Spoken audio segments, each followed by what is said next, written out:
There was some talk this morning about direct connections with fans, more direct connections with fans.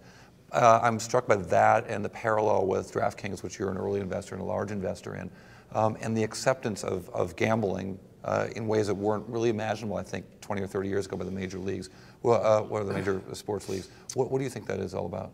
Well, I think that indoor sports are ascendant. NHL, NBA, that's why we just bought some AFL, Arena Football League teams, because you can track and monitor very crisply and clearly because of the contained nature of the arena.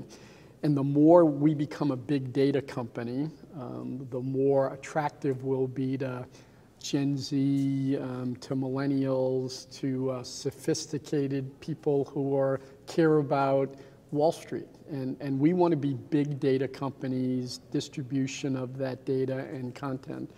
And so being able to go direct to the consumer, I mean, we look like SaaS companies now. You look at a sports team, sure, you look, it's why Steve Ballmer, I believe, paid $2 billion for the Clippers. I think he looked and saw that just like a big software company, we've got 20-year deals with our sponsors that have built-in 3.5% increases. We have suites that are on 5-year contracts. We have annual contracts, season tickets that we renew at 95%. Accessibility is pretty key to us, right? So we like to pride ourselves on being a multi-platform company. You can watch our games on cable, or you can download our new over-the-top service, Monumental Sports Network, and have more touch points to our teams at lower cost, economic price points and the like. Part of that?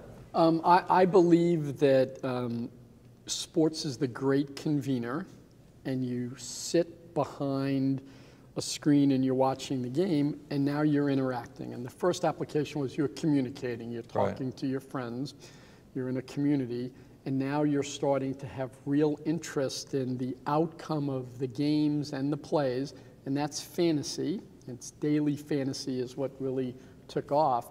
But the next big growth area for media content and team owners will be gambling. And it's just a matter of time. We see what's happened in Europe. We've made a big investment in a company called Sportradar. Sportradar. What is that?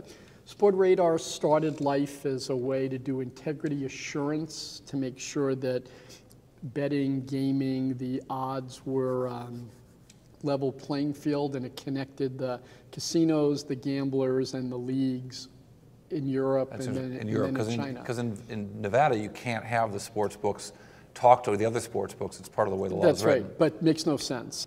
So, all right, another question. Given the success of the league right now, even the D League, now it's soon to be called the G League, right? You've got all the team values going up and looking for new revenue sources. I can't think of a single reason why there isn't room for at least one expansion team. Well, right now, an expansion team would cut into the media revenues. But you're making the case for another team still, that could happen in one more place. But if you brought in another team, the price of that team would have to be over $1 billion.